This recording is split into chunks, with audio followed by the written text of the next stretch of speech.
नित्यानंदम मो ना हूँ श्री शाश्वतानंद मुझे बेंगलुरु आदिनवासी हिसाब से मो गुरु स्वामी श्री परमहंस नित्यानंद सागर रोचे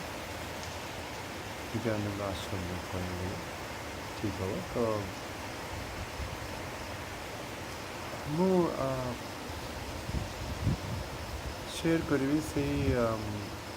सटल एस्पेक्ट गुड़ाक जो कि मैंने मुझे डायरेक्टली स्वामीजी सत्संग कि स्वामीजी प्रवचन कि लेक्चर्स रू नॉलेज डिराइव करनी बट बॉडी लैंग्वेज जो भाव से कम करती एंड जो भाव से इनवल्व होनी डिफरेंट जिन से मोर एक्सपीरियंस कह एंड ये डिफरेंट सीरीज मुझे आरंभ कर मतलब बहुत इंटरेस्टिंग लगुच सो मुझे ये सीरीज टाक आगे नहीं तो आज शेयरिंग मु कह गोटे जिनसा ये करी एम्फासाइज करी जो स्वामीजी गोटे डिस्कशन हो आम किसी गोटे प्रोब्लेम हो आदिनम तार सल्यूशन खोजा चलती ना समस्त आसिक ओपिनियंस कहते सल्यूशन कहते स्वामीजी से थे किंतु सी अन्य कौन काम इनवल्व थे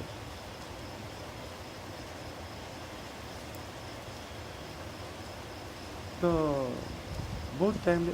एमती हो जाए माने अलमोस्ट आम भूली जाइए स्वामीजी अच्छा यहाँ हेनी मैंने पॉसिबल नुहे किंतु बेले बेले एत इनवल्व हो जाऊ से डिस्कशन कि ये and Swamiji would be so quiet and से इवन प्रेजेंट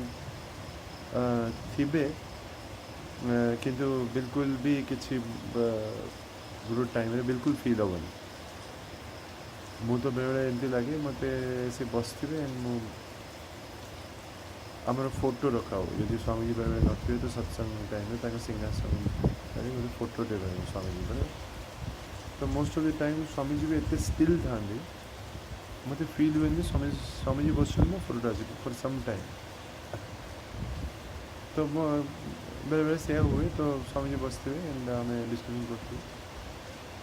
हठात रे स्वामीजी एंटर करेंगे से डिस्कशन रे एंड गोटे स्टेटमेंट किए गोटे किसी गोटे कहते किसी गोटे वर्डटे प्रोब्लेमेटिक थी से वर्डटा चेक करेंगे एंड वापस काम करें सो ये इंटरेस्टिंग थाए